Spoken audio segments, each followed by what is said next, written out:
Because the Mets are really sucking the ball, knocking those home runs over the wall. East side, west side, everybody's coming down to meet the METS Mets of New York. Hey guys, it's great to have you. First thing I'd like to introduce all my great friends, Art Shamsky, Gov Patterson, Ed Coleman, the Crane, Ed Cranepool. Just want to let you know all these guys are great friends of mine, and it's great to be able to speak to these guys and have a good time, because these are the guys who are over at the other side of the river. And we're going to really find out, because I think Mr. Steve Cohen is going to try to take a lot of things from Mr. George Steinbrenner. So I guess really the great guy that could talk about that would be Ed Coleman. Ed, what do you think about Steve coming in? And I think it's great for the game of baseball. I think it's great for New York. I think he's going to spend a lot of money, and I think it's going to be fun. I think both teams are going to have a really a fun time together, and it's going to be nice. What do you think, Ed? Yeah, well, the New York fans, Ronnie, are already on him because he hasn't spent that much money. So, which is kind of funny. I think Steve is going about it like he goes about his regular business. I think he's going to be, kind of ordered in the way he goes about it. But I think he's going to bring some free agents here. I think George Springer will be a Met. That's just my belief. And it's nice to have another organization in town that can at least, match the wealth of the Yankees and the resources of the Yankees. Let's put it that way, and have an owner that can go about things that way. I think that most Met fans have always felt a little disrespected over the years, and probably have had an inferiority complex because of the Yankees on the other side of town. But I think that will change with Steve Cohen. He seems to listen. He's taken to social media very easily. He's done a great job with that, reaching out to the fans. And he's getting some of the blowback now, as a matter of fact, because when guys aren't signed and things are slow in the free agent market, he's going to take some heat. But he can stand it. He knows what he's doing. I think it's a great move. He was the guy to own this team. I think that was the move that the Mets needed, and I think things will start picking up in the future. Ed, I'm looking at the guys like Crane and Art Shamsky. They're two of my great friends, and I hope they get really involved with Steve and let Crane. I hope they would, maybe they might retire Ed and let Ed, get a plaque. He deserves it, after so many years at Mr. Met. And Ronnie, I can't they believe after so retired me. many years, they have never done that. They retired me 30 years ago. A long time ago, they retired me. But it's been fun working with the organization, and I think at this particular juncture, it should get exciting next year. If we have baseball in New York, I think Mr. Cohen will probably go out and get some free agents. He certainly has the deep pockets. But the thing about him is he's a numbers guy. He's coming out of a business where numbers mean everything in the stock market. And I think he's looking at some of these salaries that some of these guys are asking, and he's not ready to really jump in with both feet at this particular time because, the numbers are getting crazy and he doesn't have the competition. So I think timing is right for him to pick up some of these free agents, not at their pricing, at the price he wants to pay. Yeah, hey Ron, if I can say something, if I can add on to that. Oh, just keep on. Just talk. You're the best. Yeah. The thing is that I think everybody in baseball knows that everyone took a big hit. The owners took a big hit last year. Well, Steve Cohen wasn't an owner last year. He's coming into this with the most money in baseball, and he didn't have to go through what a lot of the other owners went through last year. And I think the players and the agents know that as well too. They're going to circle back to the Mets probably with for final offers on a lot of these things. And listen, he's not going to overpay.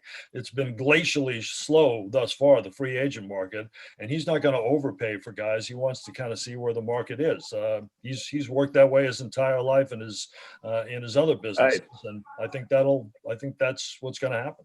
That's going to work in his favor. He's going to be able to pick and choose because he does have the most money. He didn't lose any money last year. He made some money in the stock market, so he's okay. He's coming in with fresh money and deep pockets, but it's a matter of evaluating what you want to pay for some of this talent. Just because they throw out numbers, the fans say, go ahead and buy him, but go ahead and, sign this guy. But, these numbers are crazy. You get a pitcher like Bauer. He's had one good year in his career. He's a 500 pitcher. Do you want to pay him $200 million, $300 million? It's nice as a fan to say that, but you know what? I wouldn't want to write that check. I think what happened too is, and Ed, you can correct me if I'm wrong, but I think what happened is when Steve Cohen finally got the team, the fans were so excited about it. They wanted any kind of change, and their expectations are so high because he does have deep pockets and is such a big fan, that even though everybody understands the situation now because of what happened last year, that they're I'm just reading into what fans have said to me on occasion, that they're disappointed that it hasn't been so much more that the Mets have done. But realistically, he's a businessman, like Crane said, and he's going to make the right decisions. But I think the expectations when he finally got the team were so high, and there was so much excitement that they thought the next day he was going to start spending money. And he just doesn't. He's not going to do that. I think you're right. I think you're right, Art. Listen, he said at his opening press conference, we're not going to go out and spend like drunken sailors.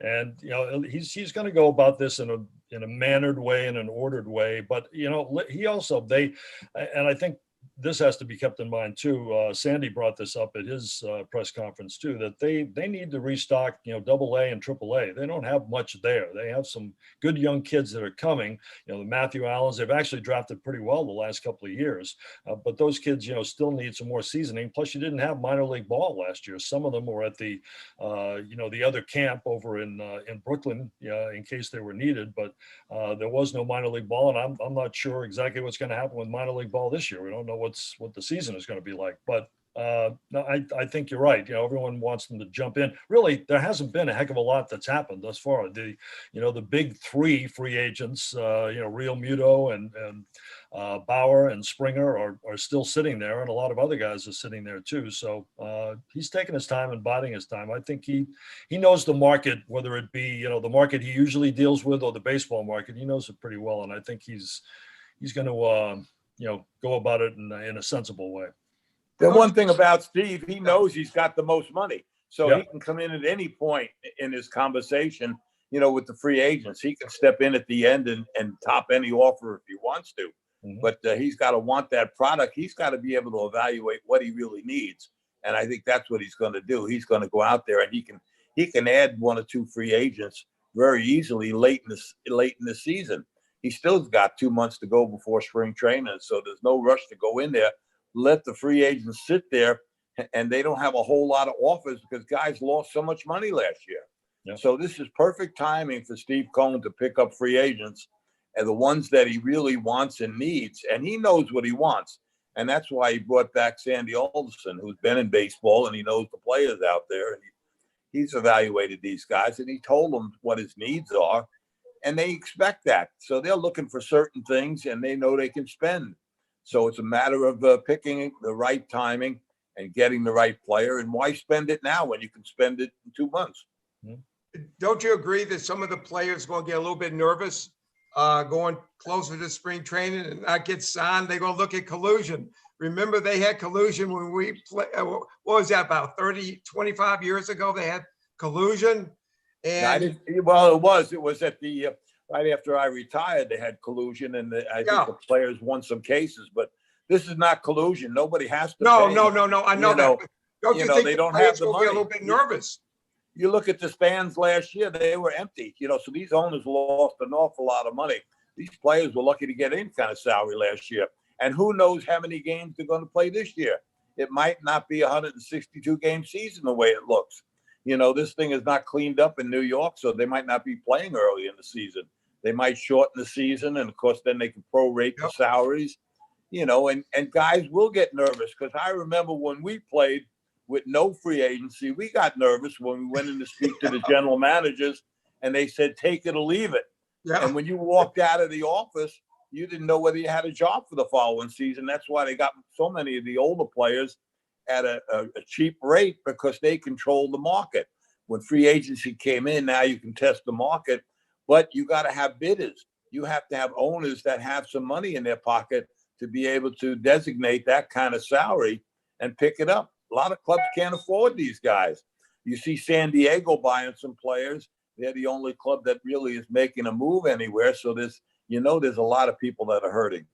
Well, conversely, they're San Diego got a player that was a terrific pitcher, or is a terrific pitcher, and it looks like Tampa Bay just wanted to get rid of some salary. So it looks like it's working in reverse in that way. As long as there's a team out there that'll grab some of these guys making big money, but for the most part, I think these teams are really sitting back and waiting to see what happens. Eddie Coleman, you know more about it than I do, but I think these teams are really being frugal right now to see what's going to happen. Yeah, well, listen, they took some serious hits last year. I think you're right, Art. And listen, nobody knows. You can say spring training is going to start in 6 weeks. I have no idea. We've made no plans. I've made no plans to be down there. I'm usually down there at the beginning of spring training every year, and I don't think anybody across the board pretty much has done that. We're all kind of in a holding pattern right now. I know the players said the other day. I mean, I think MLB and the Players Association both came out that they're ready to go at the beginning of spring training, and and to have a full season. I think everybody wants that, but at this point, with the way things are going and the surge after Christmas, I don't think any of us know what's going to happen. I know my son's a physician. He's a doctor down in Miami, and he said they're just full of it. He said every hospital down there is almost totally covered, just like in New York, in Arizona, the same places where they have spring training. So to be honest, I really don't see them, having a full spring training and having a shortened spring training and having a shortened season. But even if the season starts, a lot of people, to be honest with you, are going to be scared to go back to the stadium, because if they try to open up the whole stadium, everybody's going to be close to one another. Somebody behind them sneezes, right off the bat, you're going to see people just scramble. So this is it's just not just being healthy. People got in their mindset. It's been going almost a year that everything is so bad. So it's going to take a little bit for these fans to get back in the stadium. They've got to get more people inoculated. With this vaccine in New York, we don't have that many people that have taken the shots yet. So April, I think, is a little far-fetched to think you're going to open that stadium. You might have a stadium that holds 50,000, but you are not going to have but 10,000 people at most. If they get that, I think that's going to be a lot. So I think they're going to push it back a little bit. They'd like to get everybody, to take this shot and get some kind of resistance. Ronnie, can you feed your dogs so they don't bark? No, it's mine. No, my dog's already eaten. You don't have to worry. I fed him steak today. That's mine. Kathy, can you please? No, that's Ed's dog. No, I have two beautiful cats. Know that. We need Governor Patterson to go into that commissioner's office and straighten things out over there. What's kind of interesting is in 2018, Mary and I were in the Hamptons, and our host invited Steve Cohen over. And I sat next to him at lunch, and I talked to him for 2 hours. But I never knew that he was a stockholder in the Mets. And I've been kicking myself ever since I realized he was. If I could help him get this whole thing straightened out. You sure Ed, can. I had a question for you. You made a point a little while ago that I thought was especially astute, and it was about Trevor Bauer. There are a lot of reasons why he might not really be the right candidate at the price that he's asking for, including his record and the fact that he really, like you said, only really had one major great season. Of course, it's right before he becomes a free agent. But I was wondering if the game has changed to the extent that one person isn't going to make the difference theoretically that they could make years ago. And that the way to actually build the Mets up is to go out and get another relief pitcher like Brad Hand and Springer, because this would give them a real center fielder. And a couple, it wouldn't take that many moves really to be a serious contender. Well, they've got a good shot. Ed sees the ball club. They've got a lot of young players that can perform out there. So they don't need that many players. Yeah, I think they do need a starting pitcher, you know, because they don't know what they have after their first two guys, you know. So you go out and get a starting pitcher, but you know, they need a bullpen. They have to have somebody that can get some people out in the 8th and 9th inning, you know, on a regular basis, consistency basis. They've got some arms, but they have a lot of young players. They have a good ball club. You know, they have a surplus in certain positions, and they're weak in other positions. You know, obviously they like to get a center fielder, and Springer fits that bill, so they know he's out there. That would fill a spot, but then they can make some trades because they're going to have too many outfielders out there. So they've got some spots they have to fill, and they know that to be a contender. But there's plenty of time. I don't think you have to rush and overspend, you know, and go out and get some of these guys, you know, that are asking the top dollar. They made a good move picking up a catcher. They filled the void. They needed a catcher last year. They picked up a catcher. They didn't go for the most expensive guy, but this fellow here is a good catcher, and he's a pretty good hitter. So they didn't spend that $100 million or $150 million, whatever. Only $40 million. Yeah, I mean, there's a big difference. You've got more money to spend for somebody else. So I'd rather have 2 or 3 free agents than one guy taking the whole bankroll. Yeah, David, Sorry, Ed, I'm sorry. No, I was gonna say that Brad Hand is a guy that makes sense for them because they don't. The only guy they really have is Jerry Blevins, who they brought back on a minor league contract as far as left-handers go in the bullpen, and he'd make a lot of sense. He had a very good year for Cleveland last year. So He Ed, ended up with 16 saves in a short season. But if you listen to Jared Porter when the new GM when he had his opening press conference, he said, you know, I like to be strong up the middle. That's why I think Springer is going to be here. I think he's been a target of his all along, but I think they'd like his price to come down a little bit. But they've looked at James Paxton. They went and viewed him when he threw a couple of weeks ago. They're going to look at Corey Kluber. I think he's throwing on January 13th. Jake Odorizzi is another guy that interests them. So they'll fill in the rotation. I don't think they will go after Bauer, but that's, you know, listen, hey, Ed, Justin Wilson's not on the Mets anymore? He is not. No, he's a free agent as well. So wow, I thought he was pretty good the last couple of years. Yeah, he's I thought he had a pretty decent season for him last year. I don't know if they're interested in bringing him back. I haven't heard a lot about him, so that's my guess that they're probably going to turn in another direction. But Hand makes sense for them, that's for sure. And you probably see some other lefties that you know, come in, you know, for spring training when they get around to it. So I just have one more question. You look at all these guys. You look at all these guys like down in spring training, and then you see a Mookie Betts signed for what, 300 million, you know, whatever he got, and all these free agents say, well, I'm going to be the next $300 million person. But I think nobody's going to get one of these 8 or 9 year contracts anymore. I just don't see that. I mean, I'm looking at, I don't care how good Cole is. And, you know, I mean, Garrett is a heck of a great pitcher. But, you know, I can't see seeing them going 10 years. You know, I mean, you know, these teams, you know, I look at a team like Tampa Bay, that their payroll is so small, even though after they get pretty good, they'll trade their top guy for 4 minor leaguers. And this is what they do. And, you know, I mean, do you think a lot of teams will eventually go to like a Tampa Bay type of organization where they don't have the top salary guys? And I mean, you could get rid of any of those guys because the longest contract, 3 years maybe. But these other teams, you look at the Yankees. I mean, they got 4 or 5 guys. They got 10-year contracts, and they can't play. And this is what happened. You look at Ellsbury, and you had to pay this guy so much money over a 3 or 4 year period. If you talk to Crane and myself and Arthur, and you look at, you got $76 million guaranteed to somebody, and he's out in California not doing anything, hey, when we had a good season, if we signed for an extra $2,500 a year, we're having a pretty good year. So, we had to fight for that.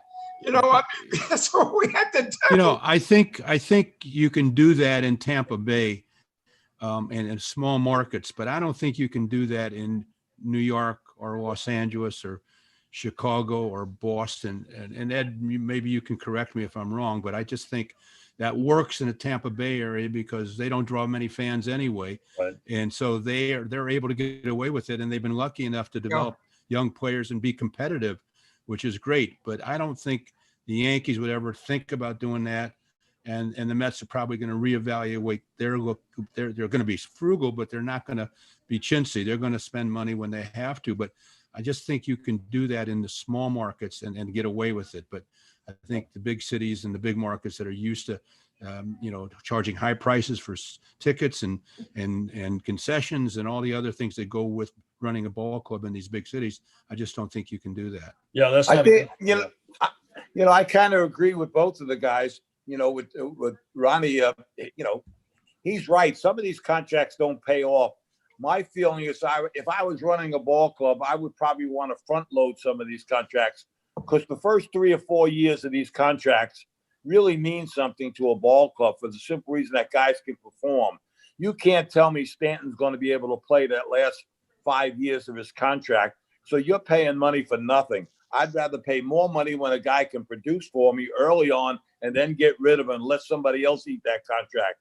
So I might be paying more dollars up front, but I at least be getting a competitive player and get rid of them and bring up those young players. You got to build up both organizations. Your minor league system is very important to fill in because you can't go out and get 9 free agents.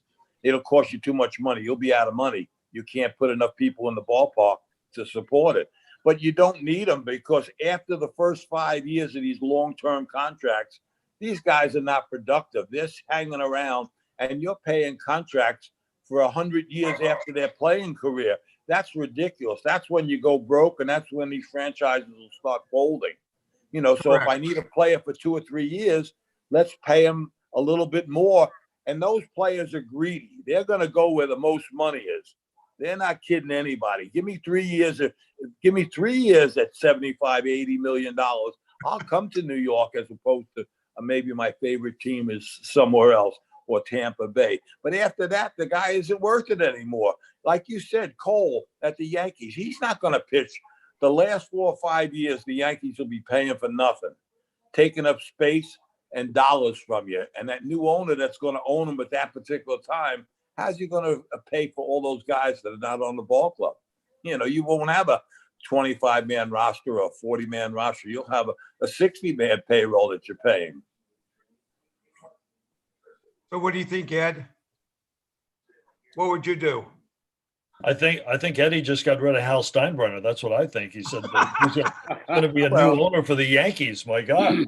Well, I'll tell you what, how's he going to pay all those salaries? No, he's going to take his profit and run. His father bought that ball club at a pretty good price. $9 million.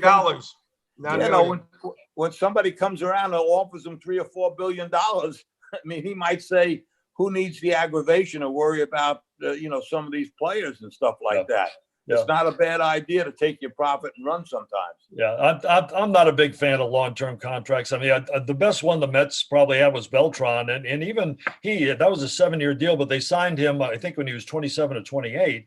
Right. He probably got 4.5 really good years. Maybe, you want to push it to 5. There were a couple of years when he was hurt, but, the guys break down, and that's, Justin Turner, former Met, and he went on. He's been a great Dodger. I think we know that. I saw the other day he wants a contract. He's 36. He wants a 4-year contract. Nobody's going to give him a 4-year contract. I love Justin. I hope he gets it, but it's tough when you get to that age.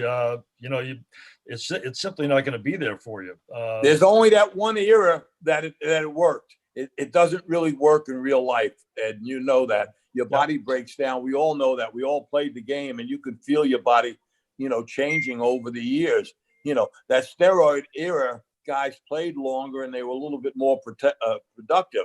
But most guys cannot perform up to that caliber. There was only a couple that really were able to do it. Bonds and, of course, Pete Rose. And Pete Rose was playing hard until he's 45. He's a guy you can give a long-term contract with because he played every day and he didn't have any injuries. He was amazing. That guy was a physical specimen. At between 40 and 45, he didn't miss a game at Philadelphia. He played out his contract, but most guys don't perform. There's plenty of guys on the sidelines collecting a lot of money that are not helping the ball club right now. I want people that can help me now. I don't want to pay for it down the road. Correct. Exactly. Hey, Ed, far be it from me to feel bad for the Yankees, but when the Yankees signed Stanton to that contract, who were they bidding against? It seemed to me. No one. Themselves. It was no one. It was like a $250 million contract. Well, the Marlins signed him to the contract. The Yankees. And the Yankees. Yeah. And I think the Yankees, I think they give them like $20 million out of $200 million. Oh God, you got, I'm not taking anything away from him because, when he was with the Marlins, he had an unbelievable year.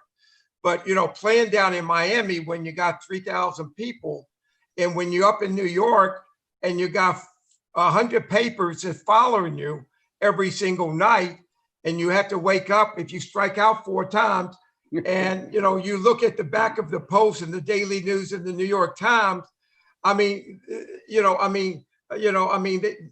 kill you. In Miami, they'll have like a shark in the back of the page. Somebody caught a big shark and have the Marlins on the last page. You could come to the ballpark and not feeling bad. And you look at that.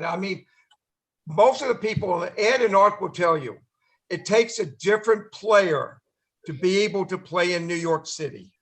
It takes a different player. And you just don't, okay, let's take an example. You take Gary Sanchez, and he's had 3 pretty bad years in New York. And, when you hit 147 and, and he was on Michael Kay the other day, I think, saying something, the hot stove, that the Yankees didn't tell him why he didn't play in the playoffs. You have to look at you're batting 147. If we batted 147, we would never see the minor leagues, right, Ed? You'd be released. You'd be released in a hurry. They were we wouldn't even be, we couldn't even buy a ticket for the game. When I hear a comment like that, I got to say to myself, what's this guy thinking? If he's hitting 147, why aren't I playing? Get a couple of base hits and you'll be playing every day. So he should be working out this winter. He should be proving to himself that he can play. He's got to get in the mental shape to play the game 162 games. So go work out, go play winter baseball, show somebody you can do something. Show it on the field. Show us some proof that from spring training on, have a good spring, earn that spot down in Florida. He got a big contract, go work out. You have every opportunity to go to the gym all winter, get yourself in the best shape you can and prove that you're the player you want to be. You think you're a star. He's been reading too many newspapers. He remembers when he was a player. Well, maybe in the Little League, he was a good player and his first year or 2 up. But he's been terrible the last 2 years. So prove it to the Yankees. They proved it to him. They have faith in him. They gave him a contract. He could have went to spring training as a free agent and make the club. That's what they used to do with older players when we played. You had to make the club in the spring if you wanted to gamble. You know, I saw him coming up in the minor leagues, and when we're down at Yankee fantasy camp, he was always in the backfield in the minor league. And I mean, he was really, a 16-year-old kid, 6'2", 215, built, strong as a bull, a typical Spanish hitter, hit lineas. That's line drive, of course. And, that's what he did every single day. Hit the ball to right center, to left center. Now, all of a sudden, you got two players in front of him. You got Aaron Judge and you got Stanton. Those guys are hitting a few home runs, and, he wants to hit the ball 500 feet. He's pulling every pitch on the outside part of the plate. He's trying to pull the ball. Yankee Stadium, you hit a fly ball to right field, it's a home run. I mean, that's a no-brainer to do. So, I mean, you still got to be a good hitter to be up in the big leagues and to be able to play you can't look at 3 years ago. He was like the rookie of the year or runner up for rookie of the year or whatever. I mean, this is, he's 28 years old now. He's in New York City now. He's going to strike out a couple of times and he's going to hear the boos. But this is part of New York. And you know that, Ed, hey, they're going to boo you. Hey, if you make an error, there's been some great players that been to New York. Look at Sonny Gray. Sonny Gray was a great pitcher. He had great stuff. Comes to New York and he couldn't pitch. Goes to Cincinnati, had a super year. And then you had Ed Whitson. I think Ed started in San Diego, I believe, and he was pretty decent pitcher. Well, he was a good pitcher, wasn't he? And, and then you come to New York and, all of a sudden, you're doing bad and you got people from the stadium following you at home. This is New York. This is what it is here. You better produce. That's the name of the game. You got to produce. And it's not just baseball, Ron. Oh, it's everything. It's everything. In Sanchez's case, if he was a better catcher, we wouldn't be talking about him so much because he can hit home runs. Right. 147 in today's game, nobody really talks about it. The fact that he can hit home runs, and I don't know what his home run at bat ratio is, but the fact that he can hit home runs, he would stay in the big leagues a long time. But in his case, he's such a bad defensive catcher that it kind of overlooks some of the things that he does offensively. And I think all in all, he just had a terrible year last year. But I look at players today and I see guys go up to hit and they're such weak batters, W-E-A-K, weak. And I look at them and I say to myself, how did they get to the big leagues? Well, expansion, they're in the big leagues because there's no room for really, there's just room for guys who are mediocre. And just getting back to Sanchez, he can hit home runs, and that's why he's still around. Because speaking of players that had these low batting averages, I remember in the late 60s, there was an infielder. I think he played for the Reds or the Cardinals. I think he played for the Reds named Chico Ruiz. Oh, I played with him. Yeah. I thought he was the most self-aware player because reportedly he went to the manager and said, bench me or trade me. I don't remember that particular comment, but I did play with him with the Reds and Chico Ruiz. Yeah, I remember. Didn't he play with wasn't he the player that went to the Angels? Yes. And then AJ and him, remember Alex Johnson? They had Chico. Am I right about that? They had a fight, and Alex Johnson said he threatened him with a knife. A knife or a gun? One of them, yeah. I think Chico was going to do voodoo on him. He was going to do something with them, And he got killed in a car crash, young. Oh, he did? Yeah. I don't even think his baseball career was over when that happened. Really? I never knew that. But, you look at guys that the Yankees, but you pay these guys so much money and they got to produce. And, it's just not just hitting. We're going back to Sanchez. He has a great arm. Then they brought a new catcher instructor for him to teach him how to go on his right leg. And, I mean, when people throw fastballs, I mean, it looks like he's playing against Max Papkin. And, when somebody throws a fastball, he doesn't catch it. It hits him right square in the face. And I mean, it's something that, I mean, I really don't know. I mean, hey, I mean, you look at Aaron Judge. Here's a guy that's been injured for the last 3 years. And hey, let me tell you something. Ed, I want to bring up something to you. What do you think about conditioning with these guys now? I'm looking at these guys and when I go to the stadium and I get there early and I do a lot of suites and a lot of meet and greets and stuff, and I watch the guys go out there and, the pitchers, how we used to do it, Ed, or we used to run from sideline to sideline to sideline. But these guys are not running anymore. These guys, they throw us. I don't know if you have seen them. They throw a Frisbee. Have you seen them do that? They throw Frisbees. I have. Have you seen that? I haven't. No, You haven't seen them. They at Yankee Stadium, they have Frisbees and they throw it. And I asked the pitching coach, I said, what are they doing? So they won't get bored.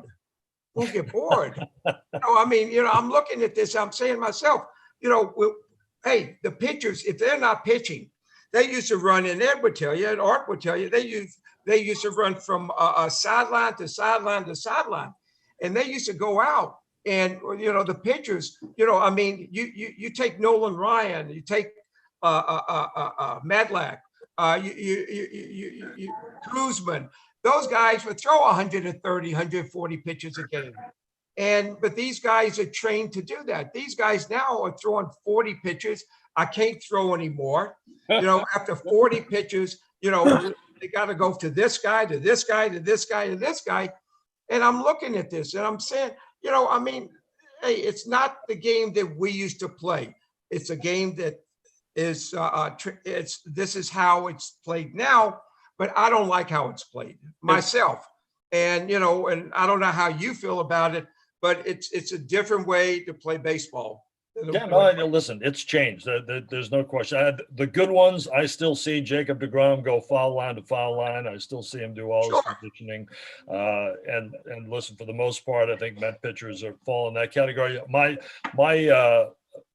personal thing has been that I think guys spend too much time in the weight room. I think, if you do your work in there and you do, you do your conditioning stuff, do it on a regular basis, on a daily basis, that's fine. I think guys spend way too much time in there overall, just in general in the game. I think it probably affects the game that way, to me negatively, but nonetheless, that's things have changed in that regard. So, you have, I think the staff in Major League Baseball now has grown to such that you've got nutritionists, you've got conditioning people, you've got a ton of people taking care of guys. There really is no way that you should be out of shape. Let's put it that way. But I think the good ones, the great ones, still go about their business like you guys went about your business, and I think that'll show on the field too. You like the analytics?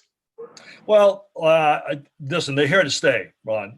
Do I love it? No. Do I, all I have to do, I was saying the other day when I was watching the Eagles of Washington, you guys were probably watching that game too, when Doug Peterson pulled out Jalen Hurts. To me, that was almost the same thing as Kevin Cash going out and getting Blake Snell. He's your one chance to win the game, and you're going to take him out of the game. I think, eye test. That's what analytics are fine. You're going to use numbers. All teams are going to use numbers these days, and you can break down things, and I think if you use them in the right way and you explain it to guys the right way, it can help. But at the same time, I still think you need, as a manager, you need the eye test. You've got to be able to see on a certain night or a given night, this is his game. This is this pitcher's game. This is this guy's game. I'm not going to mess with any numbers tonight. That's the way I feel. Well, there's no feel in the game anymore with managers. Right. There's it's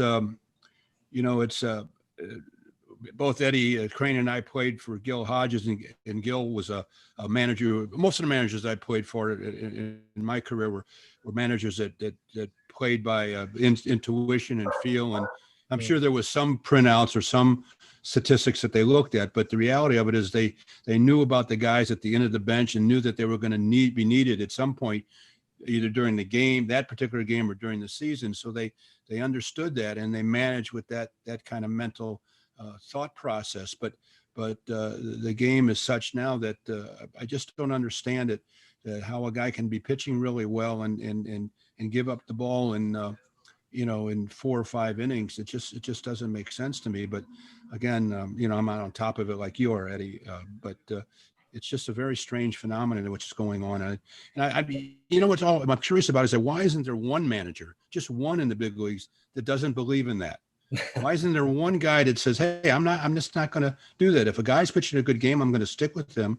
But you don't see it. And it's either because the front office has dictated it's this or you're out of here or whatever it is. I just don't understand. But you would think there'd be one guy that would say, hey, I'm going to manage the way I want to manage and take the job because he's got the credentials and do it that way. But you just don't see it. I guess it might be interesting to watch Tony La Russa this year in Chicago, because they're a very analytic organization now, the White Sox, but La Russa obviously is an old school guy, so I don't know how that's going to work out. It might be interesting. Well, that's a phenomenon in itself right there. Yeah, that's him true. Coming back. Yeah, that absolutely. I think it's going to be interesting this year too, because we talk about pitchers on a short leash, and because of the shortened season last year and the number of innings that a lot of these guys pitched, which wasn't a lot, I think you're probably going to see a lot more of that this year. You're probably going to have pitching staffs that are 10, 12 deep, because a lot of these guys are not going to let go 200 innings if you have a full season. And the DeGroms, the Coles, guys like that, they'll be fine. But other guys, I think they're going to have a short leash with. They'll give them 5 innings or whatever, and that's it, and on to the bullpen. So it's going to be interesting to watch this year because of the shortened season last year, what kind of season you get this year. And it's also exactly. And that's the reason why having a deeper staff rather than perhaps one superstar and a bunch of mediocre pitchers might really be the answer in this era for this particular season. Mm-hmm. It also is the rules that they keep in the game. Last year they had those rules they can send these guys, if they pitch a little bit, back to the minor leagues and bring them up 2 days later and stuff like that. So they utilize more on the roster. So they might be doing that again this year. You don't know what they're going to put into effect, as far as the season is concerned. But, getting back to those managers, I think a lot of these young managers that come into the game are looking over their shoulders so much that they're using this analytics a little bit too far. Because years ago, the only guys that used to critique the games was the press afterwards. But now you've got the front office telling them how to manage. You've got everybody upstairs picking them apart on every move they make. But so they figure, let's do what the numbers say, and they can't second guess me. They're not using their own thought process on. Sometimes a guy can play in certain situations. You can forget with analytics. Some guys hit better in certain situations, can hit certain pitches. You can't just move guys just because the numbers say to move them. Mm-hmm. I mean, you're right, but not everybody's critiquing a guy. Now you've got the general managers, you've got the president of the ball club, you've got the owners making decisions. Years ago, it was only the press. After the game, when you lost, the press would rip the manager apart. But now everybody's got a say in it. So this is a committee that's managing nowadays, and you see it by the people they choose sometimes to manage. They're the most unlikely people sometimes that are getting an opportunity to manage, and they keep going around from club to club. They're not bringing in new people. Bringing back La Russa, you're going to see, because he's the old timer, is he going to be able to manage like he used to? Is he really the manager? Gil Hodges was the manager on the field. The front office didn't tell him who to play, and he controlled the field. The general managers were upstairs in their office and they were doing their thing. But the game has changed, so you just have to see it evolve. I personally don't like the way it's going. There's too many guys being used. The games are much too long. We're losing you, Ed. Yeah. Maybe my Yeah, that's good. Yeah, that's good. Okay, good now? I just don't think that the fans can stay out there 4 hours and have that attention span to change pitches every hitter and, all these situations that are going on. They can't speed the game up. There's too much going on here. We've got to get back to the old game of baseball. Throw the ball, hit the ball, run the bases, have fun out there and enjoy themselves. And I think, the fans will love it. And they'll come back because it's still a great game. Are they going to put a guy on second base in the beginning of extra innings like last year? Because that really just bothered That's me. what they're to no talking end. about. Yeah. That's the rule they like. Oh, wow. I find it amazing. And Rod, listen, you were a DH, but I find it amazing that we're this close to the baseball season and they still haven't told the National League whether they're going to have a DH or not. Terrible. It's listen, they had it in last year. I think it's going to be moving forward. I think it's inevitable, and I think in 2020, get past the next collective bargaining agreement, I think the DH will be in there. But thus far, they said it's probably not going to be there. But I don't know how you form a team, honestly, or how you go about kind of setting your course for the season. If you know or don't know you have a DH, it's kind of crazy. Yeah, I'm Well, sure you gotta Dominic know Smith would like to know. You got to know what's going on in the game because, like you say, Ed, you've got to build your ball club around Yep. whether you do have a DH or not. Right. But also, if you have a DH, you don't need as many players. You can add more pitchers, so you can build that part of your organization up. Also, I mean, if I have a DH, you're only playing the same 8 guys all the games, and you maybe use 1 or 2 guys off the bench, so you need less players and more pitchers, and that's the way they want because with all these situations, they're bringing guys in for 1 hitter, 2 hitters. They need more pitchers. They burn the arms out, warming them up. It takes just as much stress on somebody's arm to warm up every day than it is to go out there and pitch 2 or 3 innings. What I think the toughest thing is after a pitcher pitches, he knows he's going to be sent back down to, I'm talking about the Yankees. He'll have to go back to Scranton. So he knows after he pitches, he needs to get dressed and he has to get back in the car to go back to Scranton. I mean, to me, that's to go back and forth and back and forth. I mean, hey, we used to run from, if we go 0 for 10, 0 for 12, we used to run from the managers. We don't want to see these guys.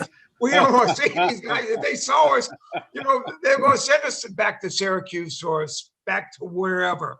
But these guys, as they know they're going to pitch, and they know they're going to go back to Scranton. In a week, they all know they're going to come back to New York. I mean, to me, that's very difficult to play baseball. I mean, these guys going back and forth and back and forth. And I mean, it's a whole different way of game. I mean, it's I don't see how they do that. I mean, I really don't see how they do that.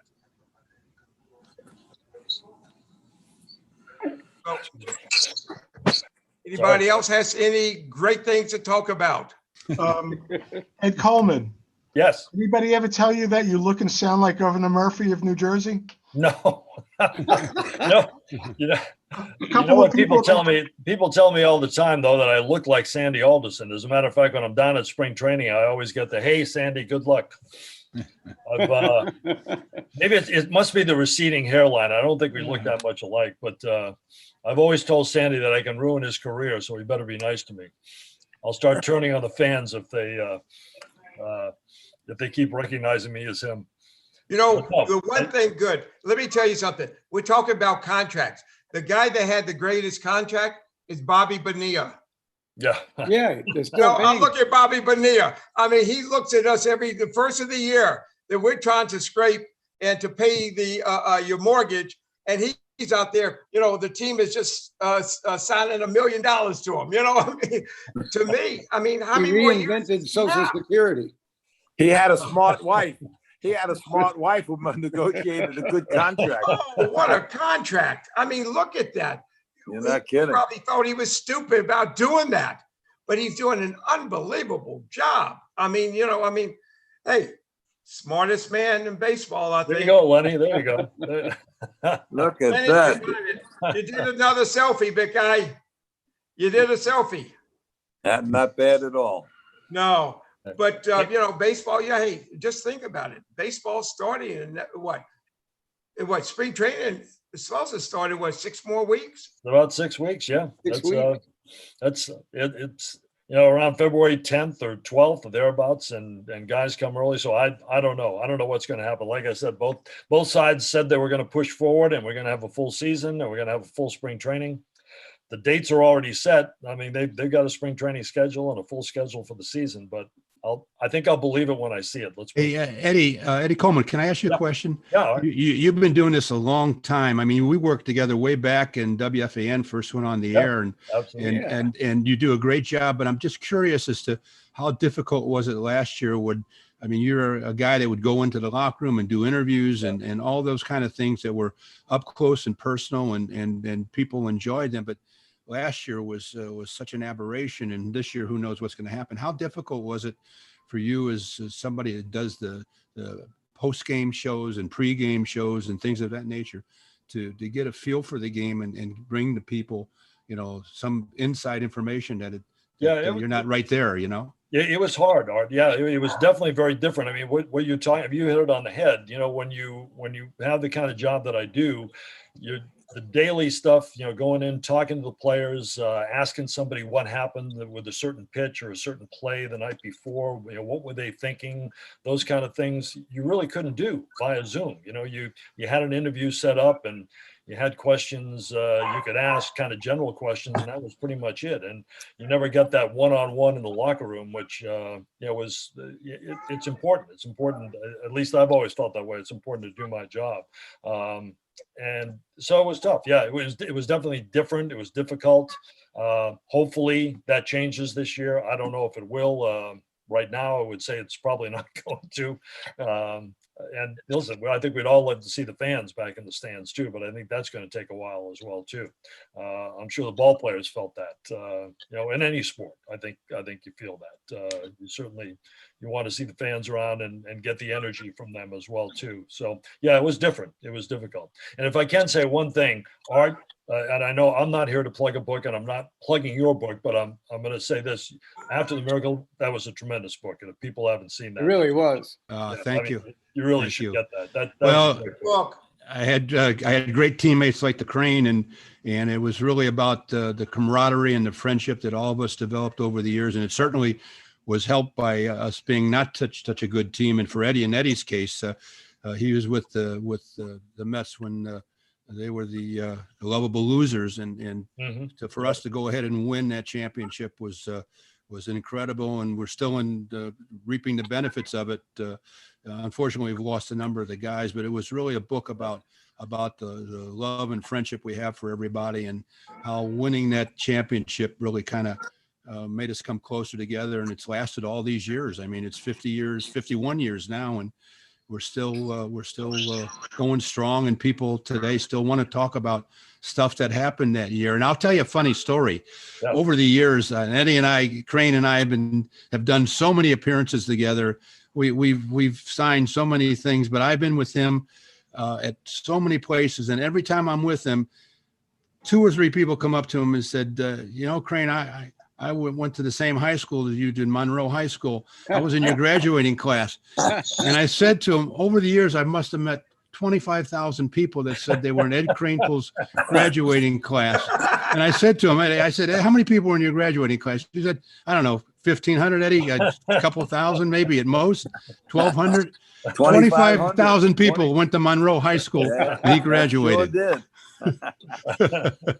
And we laugh about that all the time, but it's that I appreciate you saying that, Ed, because it was the book has gotten wonderful reviews, and it's just a wonderful thing about being so close and being part of that championship team. And if I can just add this one thing about that particular team, and I'm sure Crane will say the same thing. It's one of those few teams in the history of baseball that where you were when we won the World Series, if you were around at that time in 1969, and you can look back in the history of the game and say who won in a certain year. And the Yankees won in 27 with that great team with Ruth and Gehrig, but most people who follow the game of baseball who were old enough to remember, and some who weren't even born, know that the Mets won in 1969, and that's carried over all these years. And so that's been the wonderful thing about being part of that team.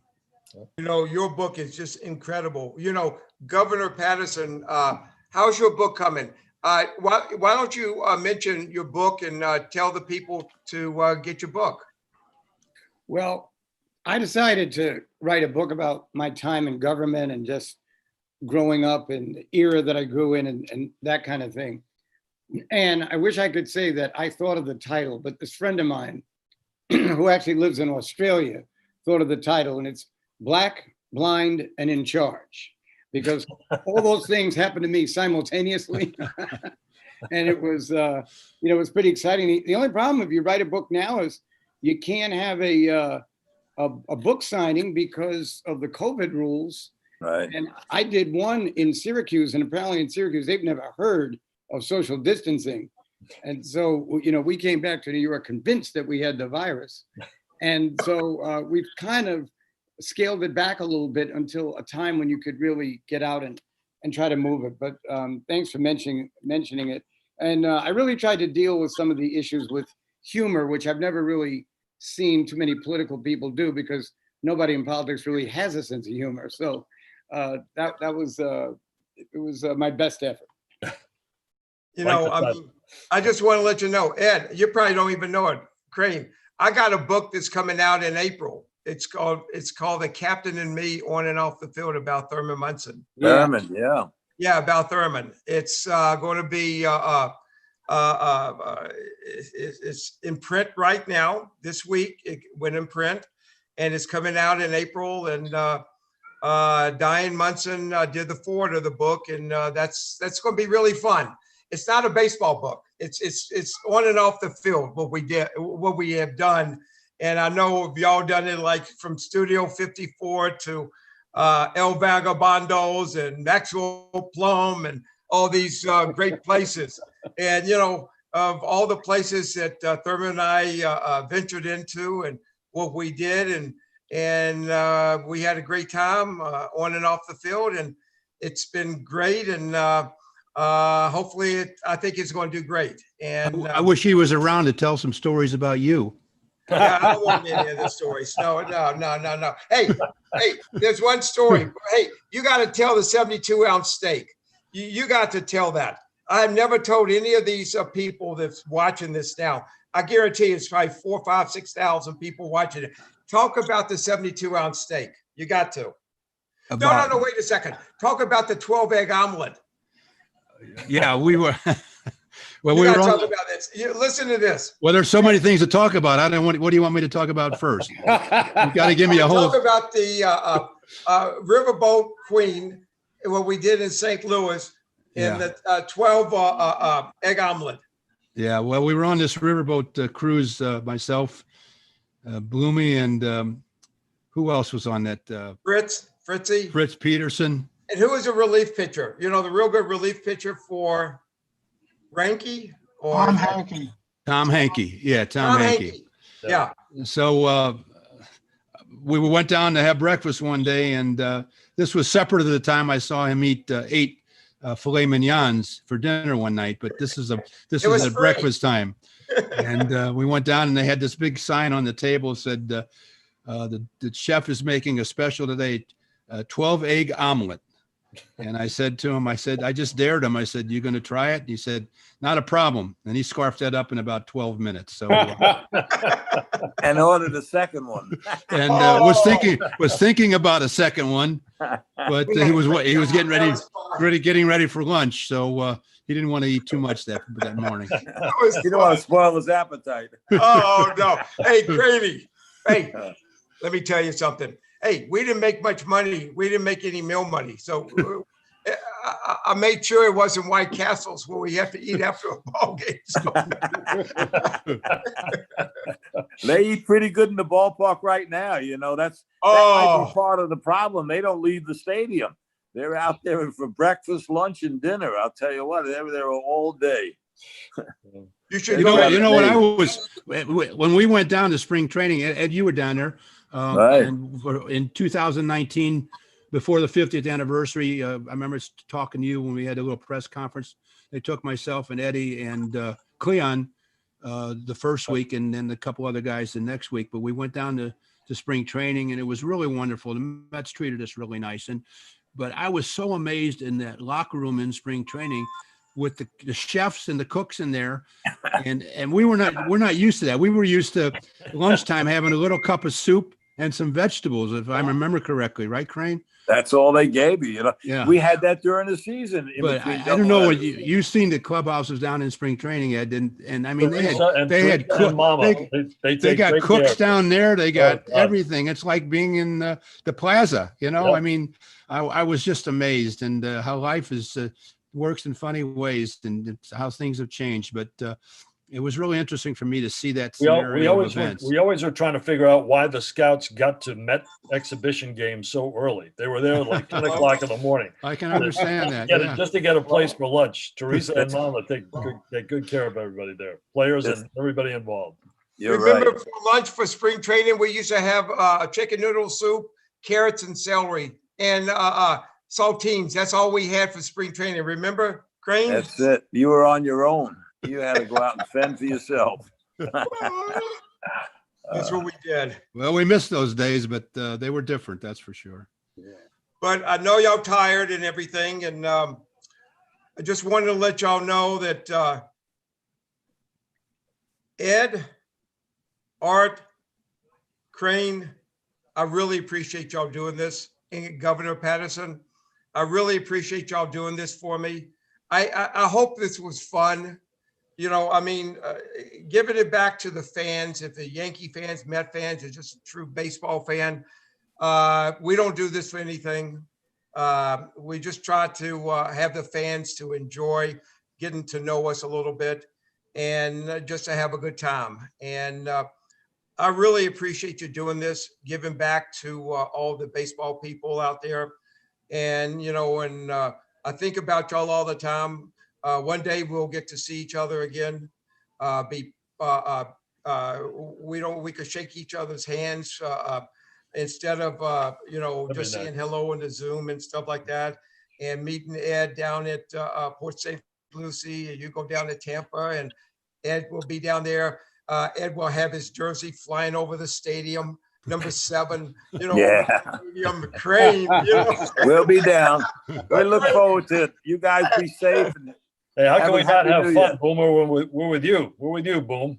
Oh, no. Not have fun. Hey, you deserve it, Crane. And, what you have done for the team and everything like that. And Ed being with the team for so many years, and with doing a lot of stuff with Horowitz and Jay and all those guys. And Governor Patterson, I know you're a big Met fan, and hopefully you're a little bit a Yankee fan, a little bit in you, and a little bit of blue. But I just wanted to thank y'all for doing this for me, and anything I can do for y'all, anything like that.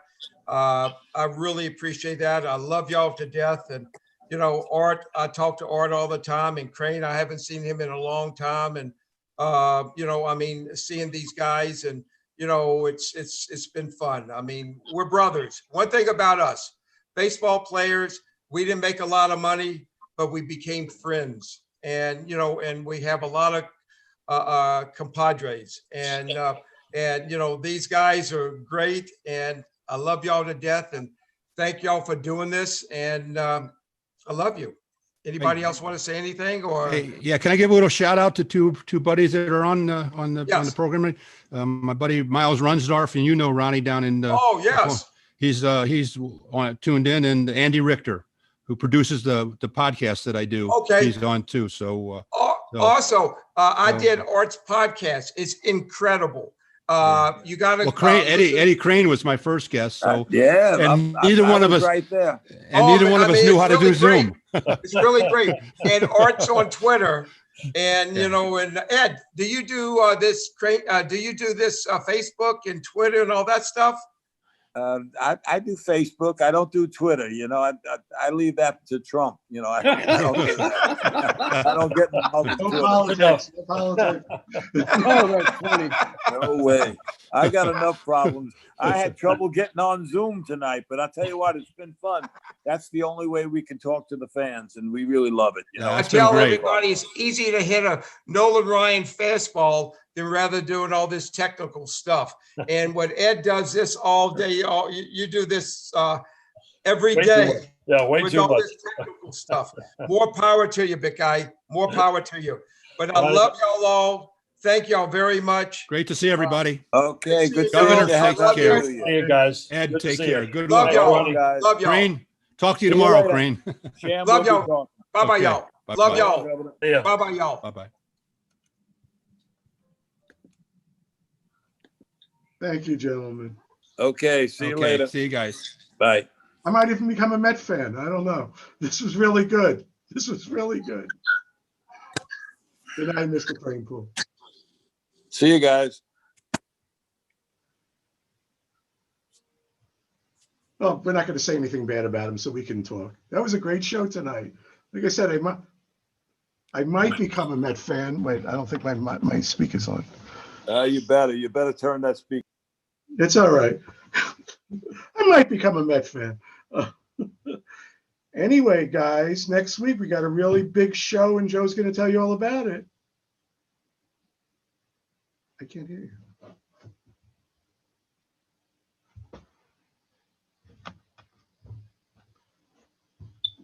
Can you guys hear Joe? Because I don't hear him. Wait.